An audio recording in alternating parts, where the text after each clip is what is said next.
नमस्कार मेरे प्यारे दोस्तों, आप सब कैसे हैं। आई होप आप लोग अच्छे होंगे, मस्त होंगे और अपनी पढ़ाई ज़बरदस्त तरीके से कर रहे होंगे। दोस्तों हम लोग देख रहे थे जीएस निधि, जिसमें मैंने पॉलिटी की क्लास मतलब 2 करा दी हैं आपको।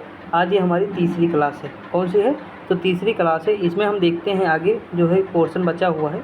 देखिए 2 क्लास और होंगी जिसमें आपकी पूरी पॉलिटी कंप्लीट हो जाएगी। दोस्तों 500 क्वेश्चन के आसपास हैं, मतलब 400 से प्लस ही हैं। तो समझ के चलिए कि कितने क्वेश्चन होंगे और हम किस हिसाब से कर रहे हैं। 90 क्वेश्चन से ज़्यादा एक दिन में हम करते हैं आराम से। देखिए अगला क्वेश्चन जो हम आगे बढ़ते हैं 185 तक देख लेते हैं। 186 नंबर क्वेश्चन क्या है दोस्तों? देखिए 186 नंबर क्वेश्चन दिया है, भारत के उपराष्ट्रपति को पद की शपथ कौन दिलाता है? तो सीधी सी बात, उस उपराष्ट्रपति को राष्ट्रपति दिलाएंगे। ऑप्शन नंबर क्या हो जाएगा? डी हो जाएगा। अब देखिए इनका आर्टिकल कौन सा है? तो उपराष्ट्रपति का जो पद का प्रावधान किया गया आर्टिकल 63 में किया गया, यूएसए से लिया गया है और ये राज्यसभा के जो है पदेन सभापति होते हैं। अगला दिया है कि राज्यसभा का पदेन सभापति कौन होता है? उपराष्ट्रपति होता है। इसमें कोई बात बताने वाली है नहीं है। इसके जो मतलब जो राज्यसभा जो स्थायी सदन है, इसमें 1/3 मतलब 1/3 सदस्य प्रत्येक 2 वर्ष में सेवानिवृत्त होते हैं और इन सदस्यों का कार्यकाल कितना होता है? 6 वर्ष का होता है। राष्ट्रपति द्वारा प्रधानमंत्री को पद की शपथ दिलाई जाती है। प्रधानमंत्री सरकार का मुखिया होता है। राष्ट्रपति अपना त्यागपत्र उपराष्ट्रपति को देता है। ठीक। अगला दिया है कि सेवानिवृत्त होने वाले उपराष्ट्रपति के कार्यकाल की समाप्ति के कितनी अवधि के भीतर अगले उपराष्ट्रपति का निर्वाचन होना चाहिए? तो 60 दिन के भीतर। अगला दिया है कि भारतीय संविधान का कौन सा अनुच्छेद उपराष्ट्रपति के चुनाव से संबंधित है? तो आर्टिकल 66 है। कौन सा है? आर्टिकल 66। देखिए अनुच्छेद 66 इसमें लिखा है अगर हम बात करें 64 में क्या लिखा है कि उपराष्ट्रपति का राज्यसभा का पदेन सभापति होगा। उपराष्ट्रपति का चुनाव लड़ने के लिए इच्छुक उम्मीदवार को जमानत राशि के तौर पर कितनी राशि जमा होती है? तो 15,000 देना होता है। और इनके जो प्रस्तावक 20 अनुमोदक होते हैं दोस्तों, याद रखिए। राष्ट्रपति में कितना था? तो 50-50 था। 50 प्रस्तावक 50 अनुमोदक।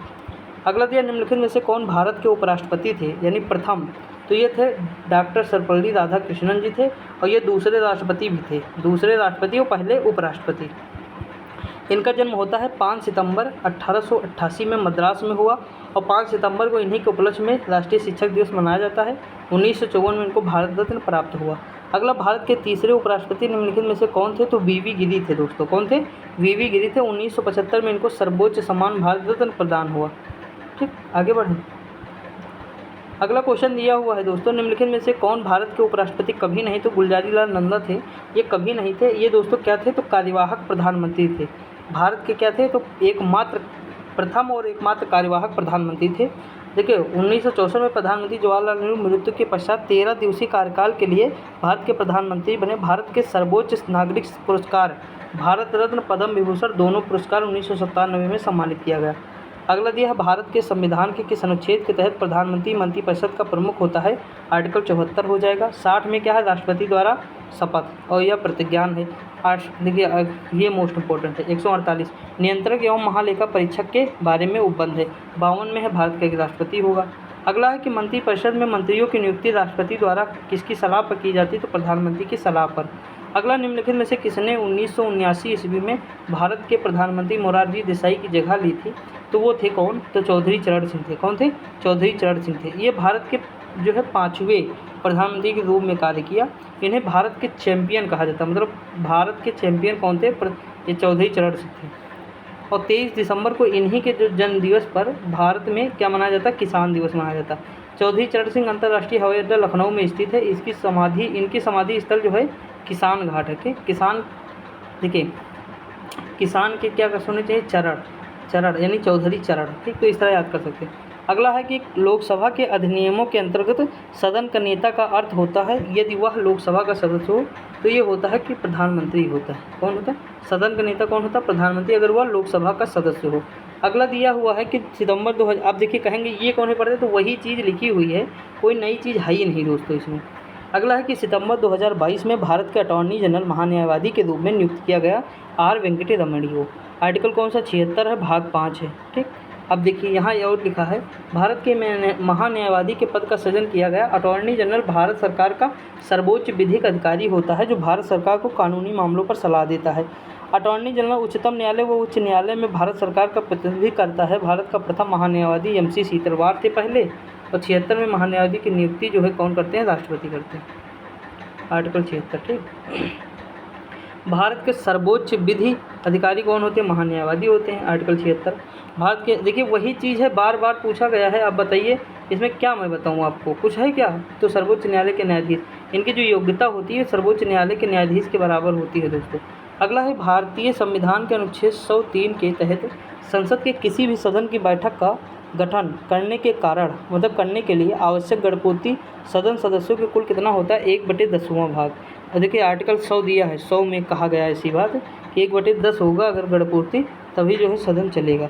अगला दिया है संविधान का निम्न में से कौन सा अनुच्छेद भारत सरकार के अंतर्गत लाभ का पद रखने के लिए संसद के किसी भी सदन के सदस्य की अयोग्यता के संबंध में वितरण प्रदान करता है? तो ये कौन हो जाएगा, देखते हैं।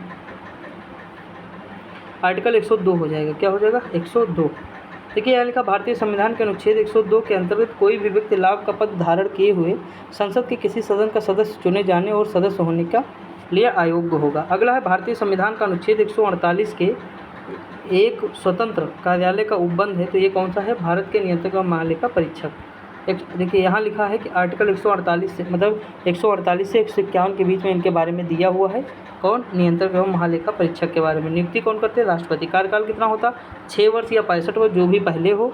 ये कभी भी उपराष्ट्रपति को अपना त्यागपत्र दे सकता है। इसकी मतलब प्रतिमाह जो सैलरी होती है 2.5 लाख के आसपास होती है।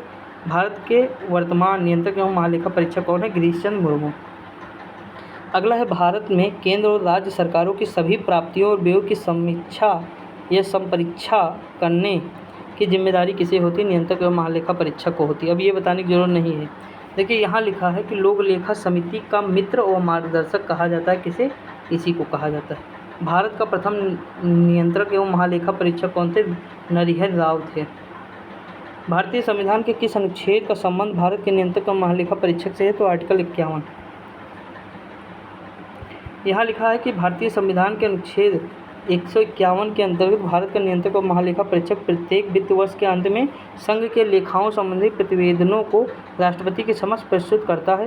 लिखा 149 में क्या है? नियंत्रक और महालेखा परीक्षक के कर्तव्य और शक्तियों के बारे में। एक बार ये पूछ लिया, कर्तव्य और शक्तियाँ, बच्चा यही लगा दिया बार बार, मैं खुद ही लगा दिया था, उसमें नई बात नहीं है। कन्फ्यूजन जब भी होता है तो आप गलत करेंगे क्वेश्चन, और ये प्रैक्टिस जितना करेंगे उतना ही होगा सही आपका। 150 में है संघ व राज्यों के लेखाओं का प्रारूप। आगे अगर हम बात करें तो लिखा है स्वतंत्र भारत की लोकसभा का प्रथम सत्र कब हुआ था? तो ये 13 मई 1952 को हुआ था। ऑप्शन नंबर क्या हो जाएगा? ए हो जाएगा। 13 मई 1952 को हुआ था। देखिए यहाँ लिखा है पहले आम चुनाव के पश्चात 17 अप्रैल 1952 को प्रथम लोकसभा का गठन किया गया। स्वतंत्र भारत की लोकसभा के प्रथम सत्र का आयोजन 13 मई 1952 को हुआ। लोकसभा के प्रथम अध्यक्ष कौन थे? जीवी मावलंकर या गणेश वासुदेव मावलंकर थे। अगला है भारतीय संविधान का निम्नलिखित में से कौन सा अनुच्छेद भारत की द्विसदनीय संसद का प्रावधान करता है? 79। ठीक। राष्ट्रपति लोकसभा राज्यसभा को सम्मिलित रूप से संसद कहते हैं। 80 में राज्यसभा की बात की गई, 81 में लोकसभा। सरला, वही है सरला। अगला लोकसभा के पीठासीन अधिकारी को कहा जाता है? तो लोकसभा अध्यक्ष या स्पीकर कहते हैं। आगे अगर हम बढ़े दोस्तों तो देखते हैं। देखिए यहाँ लिखा है कि इस पद पर निर्वाचित किए जाने की तारीख जिस लोकसभा में उसका निर्वाचन किया गया हो से लेकर उसे भंग होने के बाद नई लोकसभा की प्रथम बैठक के ठीक पहले तक इस पद पर आसीन रहता है। तो कौन होता है? लोकसभा अध्यक्ष। ऑप्शन नंबर क्या हो जाएगा? बी, यानी सभापति। देखिए लोकसभा अध्यक्ष लोकसभा भंग होने के बाद भी नई लोकसभा की प्रथम बैठक तक अपने पद पर बना रहता है। अगला दिया है निम्नलिखित में से कौन लोकसभा के प्रोटेम अस्थायी अध्यक्ष की नियुक्ति करते हैं? तो राष्ट्रपति करते हैं। ठीक। प्रोटेम स्पीकर की राष्ट्रपति करते हैं। प्रोटेम स्पीकर मुख्य कार्य क्या है? नवनिर्वाचित सांसदों को शपथ दिलाना। शपथ ग्रहण का पूरा कार्यक्रम प्रोटेम स्पीकर की देखरेख में होता है। निम्नलिखित में से कौन अपने कार्यवाह की समाप्ति से पहले प्रधानमंत्री की सलाह पर लोकसभा को भंग करता है? राष्ट्रपति होता है। कौन? राष्ट्रपति होता है। आर्टिकल 85 में है कि प्रधानमंत्री के परामर्श पर राष्ट्रपति द्वारा लोकसभा को समय से पहले भी भंग किया जा सकता है। ऐसा अब तक कुल 8 बार किया गया। देखिए आगे बढ़ते हैं। अगला भारतीय संविधान के अनुच्छेद 83(2) के अनुसार लोकसभा का कार्यकाल 5 वर्ष होता है। 5 वर्ष की अवधि समाप्त होते ही लोकसभा भंग हो जाती है। देखिए अगला है भारतीय संविधान के निम्नलिखित में से कौन से अनुच्छेद में यह उल्लेखित है कि प्रत्येक वर्ष के प्रथम सत्र के प्रारंभ में राष्ट्रपति संसद के दोनों सदनों को एक साथ संबोधित करेंगे और सत्र के कारणों से संसद को अवगत कराएंगे। 87(1) है दोस्तों। क्या है? 87(1) याद करना पड़ेगा आपको, याद कर लीजिए। अगला है भारतीय संविधान का कौन सा अनुच्छेद राज्यसभा की संरचना से संबंधित निर्देश देता है तो आर्टिकल 80 है, वही सरला, तो याद कर सकते हैं। 285 उसमें राज्यसभा में 250 सदस्य होते हैं, इसमें से 238 राज्यों व संघ राज्य क्षेत्रों से और 12 सदस्य राष्ट्रपति द्वारा मनोनीत किए जाते हैं। 83 में है संसद के सदनों की अवधि है, 51 में मूल कर्तव्य, 12 में बस वही है राज्य की परिभाषा। अगला, राज्यसभा के कामकाज के बारे में निम्नलिखित में से कौन सा कथन सही है? राज्यसभा भारत के राष्ट्रपति की सहमति से भंग होती है। राज्यसभा कभी भंग नहीं होती है, तो सही बात है, राज्यसभा कभी नहीं भंग होती है दोस्तों, ऑप्शन नंबर सी हो जाए। अगला है कि भारतीय संविधान, ये सब तो आप जानते हैं। लिखा है राज्यसभा का सदस्य बनने के लिए एक भारतीय नागरिक की न्यूनतम आयु कितनी होनी चाहिए? 30 वर्ष होनी चाहिए। कितनी? 30 वर्ष। और लोकसभा में 35 वर्ष होनी चाहिए। लिखा, देखिए यहाँ लिखा है भारतीय संविधान के अनुच्छेद 84 के अनुसार राज्यसभा के उम्मीदवार की आयु कम से कम 30 वर्ष होनी चाहिए। उम्मीदवारों को भारतीय नागरिक होना चाहिए तथा वह व्यक्ति किसी लाभ के पद पर न हो, ये भी मतलब कंडीशन है। अगला है कि भारतीय संविधान के किस अनुच्छेद में कहा गया है कि राज्यसभा यथाशक्य शीघ्र अपने किसी सदस्य को अपना उपसभापति चुनेगी और जब जब उपसभापति का पद रिक्त होता है तब तब राज्यसभा किसी अन्य सदस्य को अपना उपसभापति चुनेगी। तो 89 हो जाएगा। अगला दिया है आर्टिकल 89 हो जाएगा, ठीक है। इसका कार्यकाल 5 वर्ष होता है। अगर हम बात करें राज्यसभा जो है अनुच्छेद 89 के तहत अपने सदस्यों में से किसी एक को 6 वर्ष के लिए उपसभापति सुबह निर्वाचित करती है, ठीक। यहाँ देखिए आर्टिकल कौन सा? 370 जम्मू कश्मीर के संबंध में अस्थायी उपबद्ध है। 14 में क्या है? वित्त के समक्ष समता और विधियों का समान संरक्षण है। अगला दिया है कि राज्यसभा के पहले जो अध्यक्ष थे वो कौन थे? तो एस राधाकृष्णन थे। कौन थे? S Radhakrishnan, option number B हो जाएगा। देखिए भारतीय संविधान के अनुच्छेद 64 के अनुसार राज्यसभा का प्रदेश सभापति वर्तमान उपराष्ट्रपति होगा। भारत के प्रथम उपराष्ट्रपति एस राधाकृष्णन थे, ठीक। आगे हम बढ़ते हैं दोस्तों, देखते हैं। लिखा है कि अगस्त 2020 तक की स्थिति के अनुसार गोवा से राज्यसभा हेतु आवंटित सीट या सीटों की संख्या निम्नलिखित में से है तो 1 है। गोवा राज्य का गठन 30 मई 1987 को हुआ, जिसकी राजधानी पणजी है। गोवा राज्य में लोकसभा की सीटें 2 हैं और राज्यसभा मतलब 1 है। अगला दिन निम्नलिखित में से कौन भारतीय संसदीय सरकार का सिद्धांत नहीं है? तो ऑप्शन नंबर जो बी है कि विधायिका, कार्यपालिका, न्यायपालिका की शक्तियों का स्पष्ट विभाजन। अगला है संसद में प्रयुक्त होने वाली शब्दावली के संबंध में निम्नलिखित में से कौन सा यह सही है? तो इसमें दोस्तों कौन सा सही हो जाएगा? देखिए पहला दिया है विनियोग विधेयक, भारत की संचित निधि से निकासी या विनियोग के प्रावधान के लिए पारित धन विधेयक। अनुदान दिया है मंत्रालय विभाग के केवल नियोजित व्यय को पूरा करने के लिए बजटीय आवंटन निर्धारण। अल्पावधि चर्चा, तत्कालीन सार्वजनिक महत्व के मामले पर चर्चा करने के लिए जिसके लिए एक सदस्य द्वारा नोटिस दिया गया, 50 सदस्यों का समर्थन आवश्यक है। इनमें से दोस्तों कौन सा हो जाएगा? केवल पहला जो है वही जो है इसमें जो है सही है बस।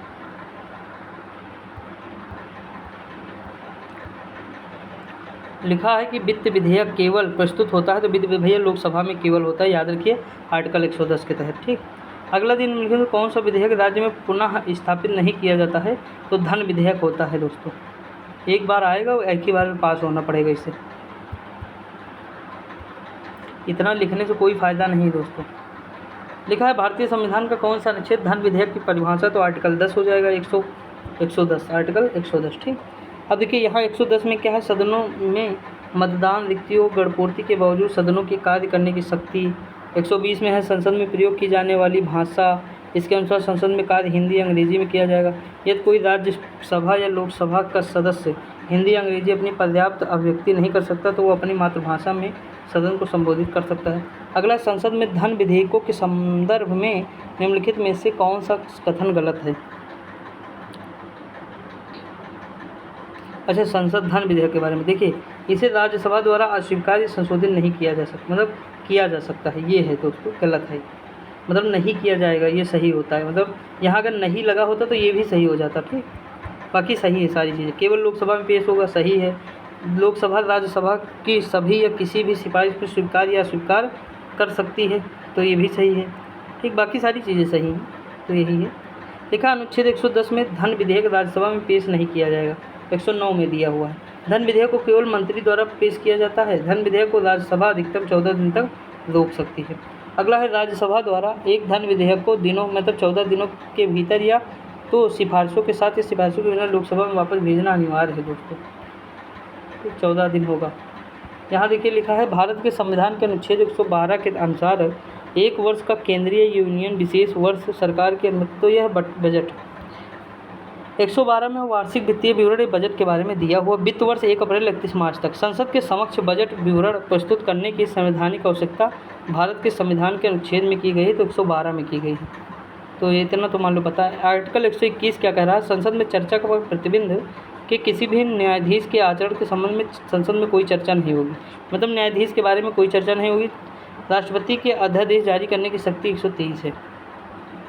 आगे हम बढ़ते हैं। लोक लेखा समिति के सदस्यों की अवधि कितनी होती है, तो 1 वर्ष होती है दोस्तों। लोक लेखा समिति को वर्ष 1921 में भारत शासन अधिनियम 1919 के माध्यम से गठित किया गया था। कई बार पूछा गया एग्जाम में। लोक लेखा समिति में कुल 22 सदस्य होते हैं, जिसमें 15 लोकसभा के होते हैं और 7 राज्यसभा के होते हैं, और 1 वर्ष इनका कार्यकाल होता है। लिखा, संसदीय समिति के संबंध में निम्नलिखित में से कौन सा कथन सत्य है। एक मंत्री लोक लेखा समिति का सदस्य नहीं हो सकता। प्राक्कलन समिति के सदस्यों को लोकसभा के अध्यक्ष द्वारा नामित किया जाता है। एक मंत्री प्राक्कलन समिति का सदस्य हो सकता है। उसके बाद कह रहा है, यदि उसे अध्यक्ष या स्पीकर द्वारा मनोनीत किया जाता है। सार्वजनिक उपक्रमों की समिति में कार्यकाल 2 वर्ष होता है। केवल पहला ही सही है दोस्तों। ठीक, 22 सदस्य होते हैं, 7 लोकसभा उपराष्ट्रसभा, ये सारी चीज़ें तो हम लोग देखते हैं। प्राक्कलन समिति में 30 सदस्य होते हैं दोस्तों, सभी सदस्य लोकसभा के होते हैं। अगर हम बात करें तो सार्वजनिक उपक्रम समिति, ये भी 22 सदस्य होते हैं। अरे वही लोक लेखा समिति यार, इंग्लिश हिंदी कर दिए हैं बस। इसमें जो है 1 वर्ष का कार्यकाल होता है। ठीक, लिखा, संसदीय प्रक्रिया में कोरम को के रूप में समझा जाता है, तो ये सदन की कार्य प्रणाली को सुचारू रूप से चलाने के लिए सदन सदस्यों की न्यूनतम संख्या। अगला दिया हुआ लोकसभा और राज्यसभा की बैठक शुरू करने के लिए कम से कम 10% सांसदों की मौजूदगी अनिवार्य है, इसे कोरम कहते हैं। लिखा है, भारत के संविधान के अनुच्छेद द्वारा भारतीय संसद के दोनों सदनों और उनके सदस्यों द्वारा समितियों को शक्तियों, विशेषाधिकार और प्रतिरक्षाओं को स्पष्ट किया जाता है। 105 आर्टिकल 105। देखिए 124 में क्या दिया है कि उच्चतम न्यायालय के बारे में दिया हुआ है, और राज्य विधानमंडल में विशेषाधिकार जो है शक्तियाँ दी हुई हैं 194 में। 302 में दिया है व्यापार वाणिज्य समागम पर निर्बंधन अधिरोपित करने की संसद की शक्ति। अगला है, भारत के किसी भी राज्य का एक प्रमुख होता है, तो कौन होता है, राज्यपाल होता है। 154 में इनके बारे में दिया हुआ है, भारत के किसी भी राज्य का प्रमुख एक राज्यपाल होता है। आगे बढ़ते दोस्तों। देखिए 155 में क्या है कि अंतर्गत राज्यपाल की नियुक्ति राष्ट्रपति द्वारा की जाती है। लिखा है, राज्य के राज्यपाल की नियुक्ति की जाती है, तो किसके द्वारा, राष्ट्रपति के द्वारा, आर्टिकल 155 के तहत। और अगला है, किसी राज्य का राज्यपाल किसके प्रसाद पर्यंत कार्य करता है, तो भारत के राष्ट्रपति के प्रसाद पर्यंत। आर्टिकल 156 में दिया हुआ। कार्यकाल कितना होता है, 5 वर्ष होता है। भारतीय संविधान के निम्नलिखित में से किस अनुच्छेद में प्रावधान किया गया है कि राज्यपाल मुख्यमंत्री की नियुक्ति करता है और बाद में मुख्यमंत्री राज्यपाल के मंत्रियों से नियुक्ति की अनुशंसा करता है। 164 में दिया। 167 में क्या दिया है, देखिए 164 में तो दे दिया है। 167 में दिया, राज्यपाल को सूचना प्रस्तुत करने के संबंध में मुख्यमंत्री के कर्तव्यों को परिभाषित करता है। अनुच्छेद 165 में कहा में है कि राज्य के राज्यपाल द्वारा महाधिवक्ता की नियुक्ति, और 163 में है राज्यपाल द्वारा सभी विषयों पर मंत्रिपरिषद की सलाह और परामर्श। अगला दिया, भारतीय संविधान का कौन सा अनुच्छेद राज्यपाल की सभी कार्यपालिका शक्तियों से संबंधित है, तो देखिए ये हो जाएगा हमारा आर्टिकल कौन सा हो जाएगा, 154। कौन सा है, 154 में दिया। 156 में क्या दिया है कि राज्यपाल राष्ट्रपति के प्रसाद पर्यंत पद धारण करेगा। 157 में है राज्यपाल नियुक्ति होने के लिए अर्हताएँ दी, योग्यता। किसी राज्य के सभी कार्यकारी कार्यों के नाम दिए गए हैं, व्यक्ति कहता है, राज्यपाल करता है।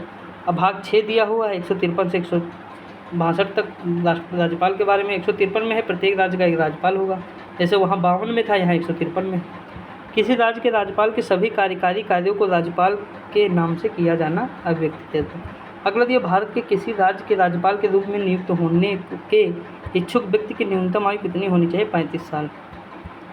अगला है कि भारत के संविधान के अनुच्छेद 157 में राज्यपाल पद पर नियुक्त की गई अर्हता भारत का नागरिक को 35 वर्ष से अधिक न होनी चाहिए, राज्य व संघ सरकार के अंतर्गत लाभ का पद धारण न करता हो। अगला, भारतीय संविधान के अनुच्छेद 167 के तहत वर्णित मुख्यमंत्री का कर्तव्य क्या है, मंत्रिपरिषद के सभी निर्णयों की सूचना राज्यपाल को देना। उसके बाद है मंत्रिपरिषद की नियुक्ति और निष्कासन करना, और है तो पहले ही सही है बस। ठीक, अगला 167 में मंत्रिपरिषद के सभी निर्णयों की सूचना राज्यपाल को देना, ये सही है यहाँ 167 में। 165 में प्रत्येक राज्य का राज्यपाल उच्च न्यायालय का न्यायाधीश नियुक्त होने योग्य व्यक्ति को राज्य का महाधिवक्ता नियुक्त करेगा। 164 में क्या है कि मंत्रिपरिषद राज्य विधानसभा के प्रति सामूहिक रूप से उत्तरदायी होगी और मंत्रियों की नियुक्ति प्रधानमंत्री की सलाह पर होगा, मुख्यमंत्री की सलाह पर राज्यपाल द्वारा किया जाएगा। राज्य सरकार की बर्खास्तगी और राज्य विधानसभा के निलंबन और विघटन की सिफारिश करने की शक्ति किसके पास है? तो राज्यपाल के पास है। अगला, भारतीय संविधान के कौन से अनुच्छेद में कहा गया है कि विधानमंडल के विश्रांति काल के दौरान अध्यादेश प्रख्यापित करने की जो है राज्यपाल के पास शक्ति है? आर्टिकल 213 है, वही अध्यादेश 213 हो जाएगा। 212 में न्यायालयों द्वारा विधानमंडल की कार्यवाही। देखिए यहाँ पे देखिए 214 में क्या है, जो है राज्यों के उच्च न्यायालय के बारे में बात की गई, जबकि वहाँ पे 124 है। यही दो को इधर ले आओ और 114 कर दो। 123 में वहाँ क्या है, राज्य वो है अध्यादेश, तो यहाँ 213 कर दो। तो यही थोड़ा हेर फेर करना है। अगला, कैबिनेट और राज्यपाल के बीच संपर्क की एकमात्र कड़ी है, ये है मुख्यमंत्री। कौन है? मुख्यमंत्री।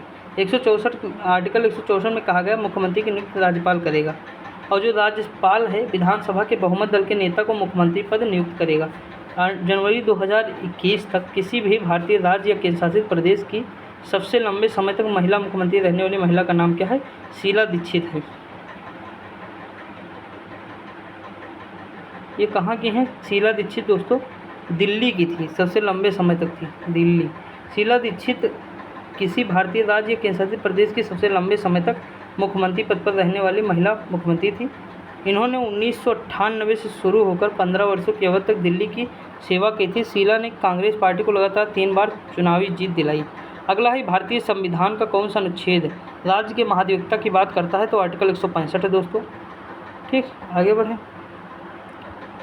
वही सारी चीज़ें हैं, बार बार रिपीट होती हैं। 77 में फिर आ गया, भारत सरकार की सम्मत कार्यपालिका कार्यवाही राष्ट्रपति के नाम से होंगी। 136 में है, अपील के लिए उच्चतम न्यायालय के लिए विशेष अनुमति दिया है। भारत के राज्य के महाधिवक्ता की नियुक्ति कौन करता है? राज्य का राज्यपाल करता है 165 के तहत। भारतीय संविधान की द्विसदनात्मक विधायिका क्या है? तो यह है 2 सदन वाली विधायिक कार्य। ऑप्शन नंबर इसका क्या हो जाएगा? बी हो जाएगा।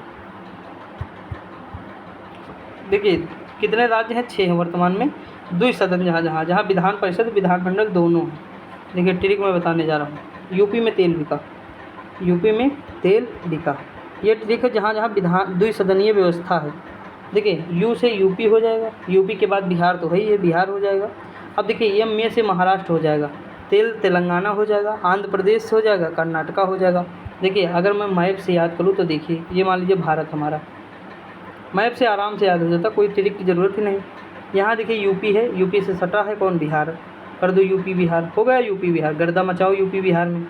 ठीक, उसके बाद देखो यहाँ महाराष्ट्र है, महाराष्ट्र से सटा कौन सा है? कर्नाटका, तो महाराष्ट्र कर्नाटक कर दो, कर दिए।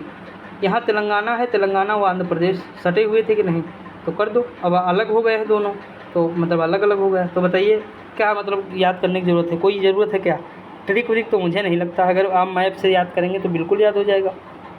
आगे बढ़े, ये देखिए यहाँ लिखा भी है वही। अगला है, राज्य विधानसभा की संरचना के संबंध में निम्नलिखित में से कौन सा कथन सत्य है? लिखा, परिषद के सदस्यों की अधिकतम संख्या विधानसभा की कुल संख्या के 1/3 पर निर्धारित की गई है। परिषद की न्यूनतम शक्ति 40 निर्धारित की गई है। परिषद के सदस्यों की कुल संख्या में कुल 5/6 सदस्य अप्रत्यक्ष रूप से निर्वाचित होते हैं और 1/6 सदस्य मनोनीत होते हैं। राज्यपाल द्वारा किए गए मनोनयन या मनोनीत सदस्य को न्यायालय में चुनौती दी जाती है। तो ये इसमें जो है एक ABC सही है, केवल ये वाला D गलत है दोस्तों। जो न्याय मतलब राज्यपाल द्वारा किए गए मनोनयन या मनोनीत सदस्य को न्यायालय में चुनौती दे सकती, ये गलत है, बाकी सही। देख लीजिएगा, अनुच्छेद 172 के अनुसार किसी राज्य की भंग नहीं होगी तो राज्यसभा, विधानसभा या लोकसभा या विधान परिषद, तो विधान परिषद नहीं भंग होगी। जैसे राज्यसभा नहीं भंग होती है केंद्र में, वैसे यहाँ भी नहीं होगी विधान परिषद। 172 में यह प्रावधान किया गया है। कहाँ? 172 में। देखिए प्रत्येक 2 वर्षों में विधान परिषद के 1/3 सदस्य सेवानिवृत्त होते हैं और विधान परिषद के प्रत्येक सदस्य कार्यकाल क्या होता है? 6 वर्ष होता है कार्यकाल। अगला दिए, विधान परिषद के 1/3 सदस्य प्रत्येक वर्ष सेवानिवृत्त होते हैं, तो 2/3 सदस्य। ठीक, ये चीज़ जानते ही। उसके बाद लिखा, किसी राज्य की विधान परिषद में राज्य की विधानसभा में सदस्यों की कुल संख्या मतलब नहीं होनी चाहिए, तो 1/3। विधान परिषद में राज्य की विधानसभा के सदस्यों की कितनी नहीं होनी चाहिए? देखते दोस्तों, हमको लगता है 1/3 है। चलो सही है, ठीक। यहाँ 1/3 लिखा है, 1/3। यानी भारतीय संविधान के अनुच्छेद 171 के अनुसार राज्य की विधान परिषद में सदस्यों की जो संख्या है, राज्य की विधानसभा के सदस्यों की कुल संख्या के 1/3 से अधिक नहीं होना चाहिए। अगला दिया है कि जैसे लोकसभा के अध्यक्ष और उपाध्यक्ष की अनुपस्थिति में संसद के दोनों सदनों की संयुक्त बैठक की अध्यक्षता कौन करेंगे? तो राज्यसभा के सभापति। आर्टिकल 108 में दिया हुआ संयुक्त अधिवेशन की बैठक। अगला, किसी राज्य की मंत्रिपरिषद में मुख्यमंत्री सहित मंत्रियों की कुल संख्या उस राज्य की विधानसभा के सदस्यों की कुल संख्या का 15% होगा। कौन सा कितना? 15। 91वां संविधान संशोधन था, 2003 में हुआ था। इसमें बताया गया कि जो मतलब जितने भी हैं, जैसे यहाँ देखिए, राज्य में मंत्रिपरिषद मुख्यमंत्री सहित मंत्रियों की कुल संख्या राज्य की विधानसभा के सदस्यों की 15% से अधिक नहीं होगी, ठीक। और केंद्र में भी 15% से अधिक नहीं होगी लोकसभा के। अगला, किसी राज्य में मंत्रिपरिषद में मुख्यमंत्री सहित मंत्रियों की कुल संख्या उस राज्य की विधानसभा के सदस्यों की कुल संख्या का 15% नहीं होगी। यही सेम क्वेश्चन रिपीट हुआ है, फिर तो नहीं रिपीट हो गया। देखा, भारतीय संविधान का कौन सा अनुच्छेद राज्य विधानमंडल के संबंध में मंत्रियों के अधिकारों को संदर्भित करता है? तो आर्टिकल 177। 175 में दिया हुआ है कि राज्यपाल विधानमंडल के किसी भी सदन या दोनों सदनों को संबोधित करता है। 176 में दिया गया राज्यपाल का विशेष अभिभाषण। 178 में दिया है किसी भी राज्य विधानसभा के स्पीकर और डिप्टी स्पीकर। लिखा है, राज्य की मंत्रिपरिषद सामूहिक रूप से किसके प्रति उत्तरदायी होती है? तो विधानसभा के प्रति। जैसे लोकसभा, जैसे जो मंत्रिपरिषद होता है, मतलब हम अगर बात करें केंद्र में, तो वो जो हो जाएंगे लोकसभा के प्रति। समझ आएंगे नहीं? लिखा है आर्टिकल 164(2) के अनुसार जो राज्य की मंत्रिपरिषद सामूहिक रूप से विधानसभा के प्रति उत्तरदायी होंगी। अगला, भारत का सर्वोच्च न्यायालय को अस्तित्व में आया तो 26 जनवरी 1950 को अस्तित्व में आया। अगला, भारत का सर्वोच्च न्यायालय 26 जनवरी 1950 को अस्तित्व में आया। भारतीय संविधान के अनुच्छेद 124 में सर्वोच्च न्यायालय के गठन का प्रावधान किया गया है। सर्वोच्च न्यायालय के न्यायाधीश 65 वर्ष की आयु तक अपना पद धारण कर सकते हैं। वह राष्ट्रपति को लिखित त्यागपत्र दे सकता है। अगला है, भारतीय संविधान के अनुच्छेद के आदेश के बगैर सर्वोच्च न्यायालय के न्यायाधीश को पद से हटाया नहीं जा सकता है। तो ये क्या हो जाएगा? राष्ट्रपति। ऑप्शन नंबर क्या हो जाएगा? सी। देखिए, यहाँ दिया है कि भारतीय संविधान का अनुच्छेद 154 उच्चतम न्यायालय के न्यायाधीश को उसके पद से हटाने से संबंधित है। राष्ट्रपति के अध्यादेश के बगैर सर्वोच्च न्यायालय के न्यायाधीश को उसके पद से हटाया नहीं जा सकता। अगला है, सर्वोच्च न्यायालय का न्यायाधीश अपना त्यागपत्र किसे सौंपता है? तो भारत के राष्ट्रपति को। देखिए, लिखा है कि सर्वोच्च न्यायालय का न्यायाधीश अपना त्यागपत्र राष्ट्रपति को देगा और सर्वोच्च न्यायालय के न्यायाधीश 65 वर्ष की आयु तक अपना पद धारण कर सकते हैं। ठीक दोस्तों, अगर हम आगे बात करें तो सर्वोच्च न्यायालय या उच्च न्यायालय के न्यायाधीश को संसद द्वारा निम्नलिखित में से किसके जरिए हटाया जाता है? तो विशेष बहुमत जो है दोस्तों, विशेष बहुमत के द्वारा हटाया जाएगा। देखिए, विशेष बहुमत क्या होता है? 2/3 जो सदस्य होते हैं उन, यहाँ लिखा कि जो है सर्वोच्च न्यायालय उच्च न्यायालय के न्यायाधीशों को संसद द्वारा विशेष बहुमत से पारित प्रस्ताव द्वारा हटाया जा सकता है। अगला है, भारत में सर्वोच्च न्यायालय के न्यायाधीशों यानी भारत के मुख्य न्यायाधीश सहित की अधिकतम संख्या जो है संभावित संख्या कितनी है दोस्तों? 34 है। कितनी है? 34। देखिए, यहाँ लिखा है भारतीय संविधान के अनुच्छेद 124(1) में सर्वोच्च न्यायालय के गठन का प्रावधान किया गया है। मूल संविधान में सर्वोच्च न्यायालय में एक मुख्य न्यायाधीश सहित कुल 7 न्यायाधीशों की व्यवस्था की गई है।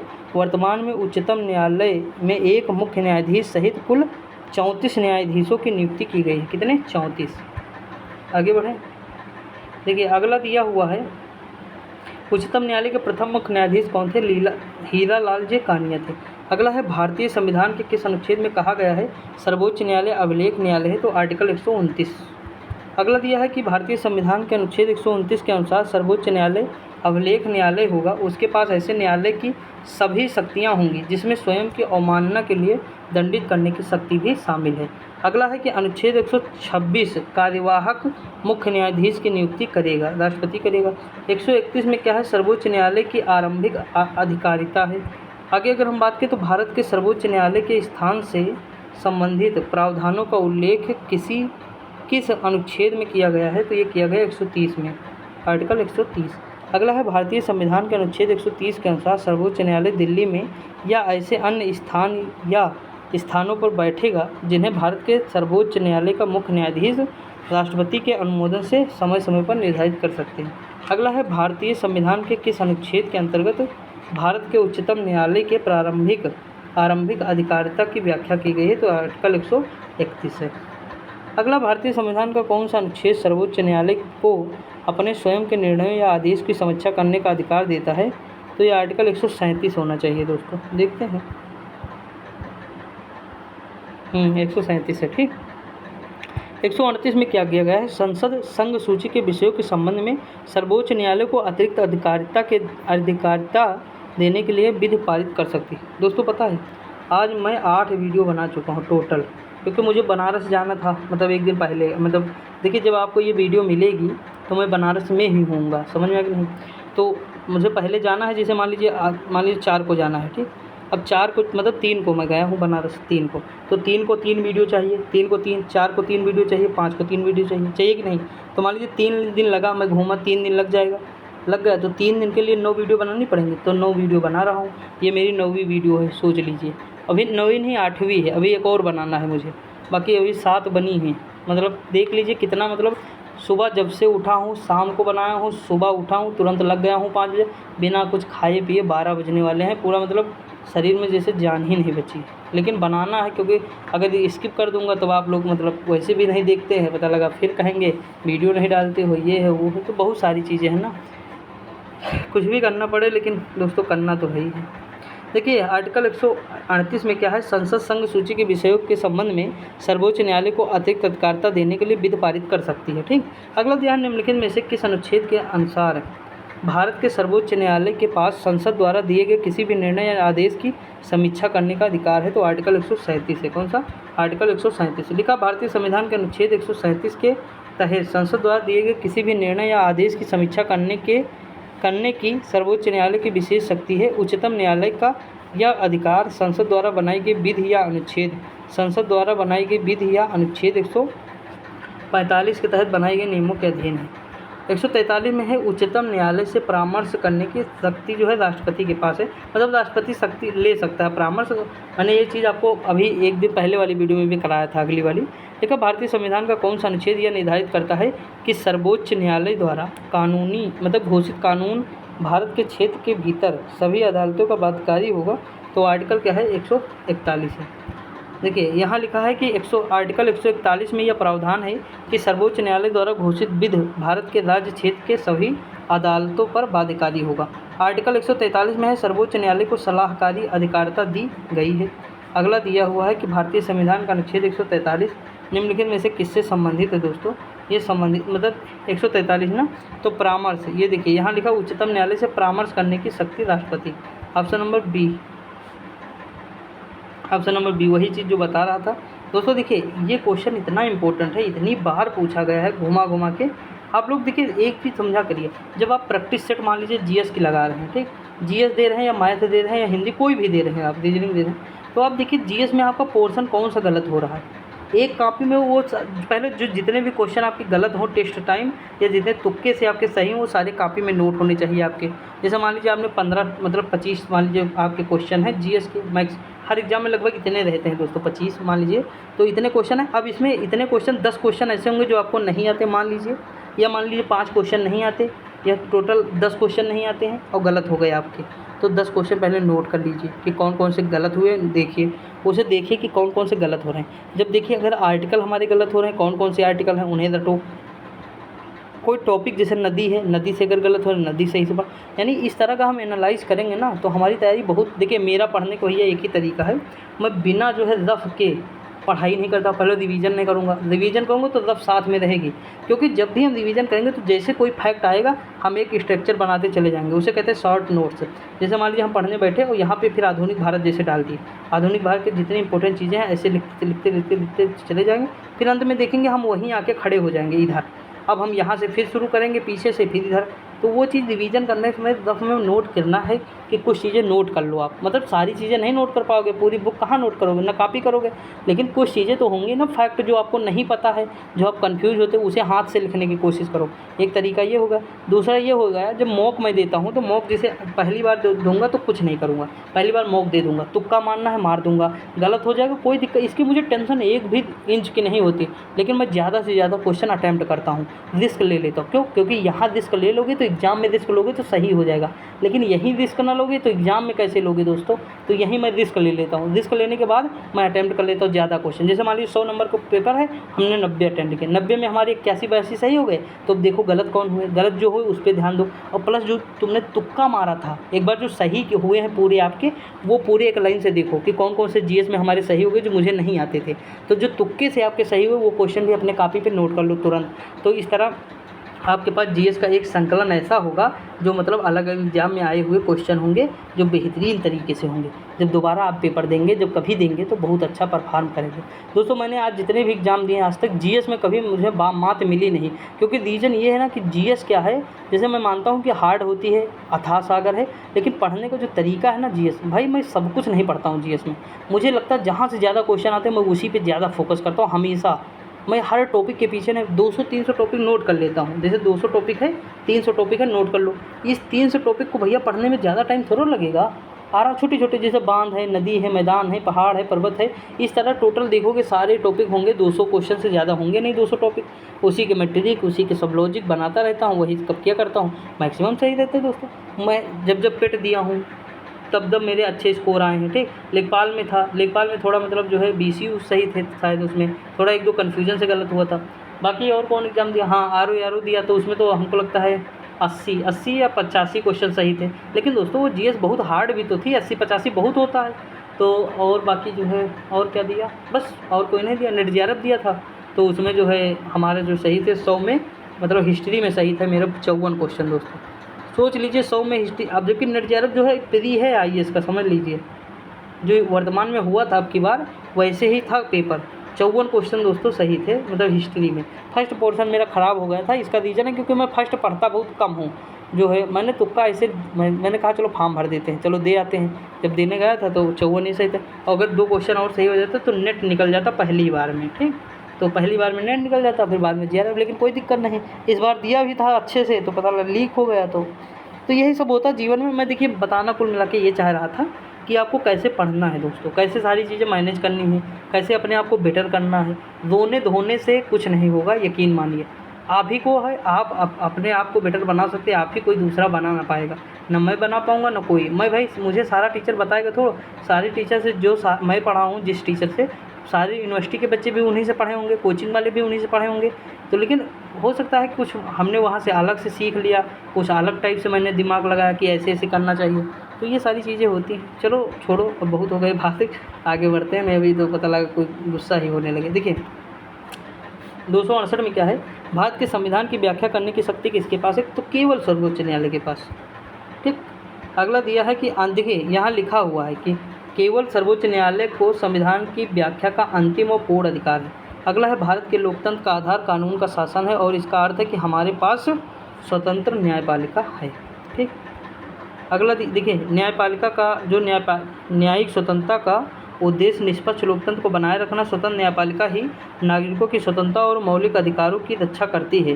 भारतीय संविधान में नागरिकों के 6 मौलिक अधिकार का प्रावधान किया गया है। यदि कोई नागरिकों के मौलिक अधिकार को प्रतिबंध लगाने का प्रयत्न करता है तो न्यायपालिका उसे दंडित करती है। अगला स्वतंत्र भारत में पहला विधि आयोग कब बना, तो ये बना 1955 में। ऑप्शन नंबर ए हो जाएगा, ठीक। बस इतना याद रखिए। देखिए इसके अध्यक्ष कौन थे, भारत के तत्कालीन महान्यायवादी MC सीतलवाल जो थे इस आयोग के प्रथम अध्यक्ष थे, और 22वां विधि आयोग के अध्यक्ष थे। वर्तमान में 22वां विधि आयोग चल रहा है जिसके ऋतुराज अवस्थी हैं, ठीक दोस्तों। आगे बढ़ें। देखिए अगला है कि भारतीय न्यायिक प्रणाली PIL का जो है अर्थ क्या है दोस्तों, public interest litigation. Option number C हो जाए। यूपी पुलिस में पढ़ाया भी हूँ ये। सर्वोच्च देखिए आर्टिकल इसमें दिया है कि सर्वोच्च न्यायालय में आर्टिकल 32 व उच्च न्यायालय में 226 के तहत दायर की जाती है। भारत में जनहित याचिका का जनक जो है न्यायमूर्ति PN भगवती को कहा जाता है। लिखा निम्नलिखित में से कौन जनहित याचिका निःशुल्क कानूनी सहायता के अधिकार से संबंधित है, तो यह हुसैन आरा खातून बनाम बिहार राज्य। ऑप्शन नंबर सी हो जाएगा। बस इतना याद रखिए। अगला है जनहित याचिका की अवधारणा कहाँ पर उत्पन्न हुई दोस्तों, USA में उत्पन्न हुई थी। कहाँ, USA में। और भारत में जो है जनक तो PN भगवती को कहा जाता है। देखिए यहाँ लिखा है जनहित याचिका भारतीय कानून में सार्वजनिक हित की रक्षा के लिए मुकदमे का प्रावधान करती है। मानव अधिकारों और समानता को आगे बढ़ाने या व्यापक चिंता के मुद्दे को उठाने के जनहित याचिका कानून का प्रयोग किया जाता है। दोस्तों जैसे मान लीजिए आपके यहाँ जो है बहुत ज़्यादा कूड़ा करकट पड़ा रहता है रोडों पे या हर जगह, वो साफ़ नहीं हो रहा है, तो जनहित याचिका आप जो है दायर कर सकते हैं, ठीक। मतलब कोई भी कर सकता है, ऐसा नहीं है कि मतलब पर्सनली जो है, पर्सनली नहीं है दोस्तों। यहाँ भारत में न्यायिक पुनर्वलोकन पद जो है कितनी बार उल्लेख किया गया? एक भी बार नहीं। न्यायिक पुनर्वलोकन शब्द का एक भी बार हमारे संविधान में उल्लेख नहीं है दोस्तों। देखिए इसका प्रयोग जो कहाँ कहाँ होता है तो देख लीजिए, यहाँ देखिए पूरा पढ़ते हैं तब समझ में आएगा। लिखा है न्यायिक पुनर्वलोकन शक्ति का प्रयोग अमेरिका संविधान में लिया गया है। न्यायिक पुनर्वलोकन के तहत संविधान किसी भी कानून की संवैधानिकता जांच करता है। यदि वह संविधान के प्रावधानों के विपरीत हो तो न्यायालय इसे गैर संवैधानिक घोषित करता है। संविधान में अनुच्छेद 13, 32, 132, 133, 226 के द्वारा उच्चतम न्यायालय एवं उच्च न्यायालय को न्यायिक पुनर्वलोकन की शक्ति दी गई है। भारतीय संविधान में कहीं भी न्यायिक पुनर्वलोकन शब्द का प्रयोग नहीं हुआ है। अगला, उच्च न्यायालय के न्यायाधीशों को सेवानिवृत्ति की आयु कितनी है? 62 वर्ष है। 15वां संविधान संशोधन 1963 में द्वारा उच्च न्यायालय के न्यायाधीशों की सेवानिवृत्ति आयु 60 से बढ़ाकर 62 वर्ष कर दी गई है। उच्च न्यायालय के न्यायाधीश की सेवानिवृत्ति आयु 62 वर्ष है। अगला है, भारत का सबसे पुराना उच्च न्यायालय कलकत्ता उच्च न्यायालय है, जबकि सबसे नवगठित उच्च न्यायालय अमरावती उच्च न्यायालय है। न्यायाधीशों को एक उच्च न्यायालय से दूसरे उच्च न्यायालय में स्थानांतरित करने का अधिकार किसके पास है? तो भारत के राष्ट्रपति के पास है, आर्टिकल 222। ठीक दोस्तों, तो ये इतने थे क्वेश्चन इसमें हम देखें। हम डेली जो है 90 क्वेश्चन के आसपास देखते दोस्तों। बाकी आप टेंशन न लीजिए, मैं सारी चीज़ें पढ़ा दूंगा। जीएस पॉइंटर ज़रूर पढ़ें दोस्तों। आप कोई भी एग्जाम करना, जीएस पॉइंटर एक बेहतरीन बुक है जो मैं स्टार्ट किया हूँ, उसे ज़रूर लें। आपका मतलब कॉन्फिडेंस बढ़ेगा दोस्तों। ठीक, तो दोस्तों आज के लिए इतना ही, मिलते हैं अगली वीडियो में, तब तक के लिए जय हिंद।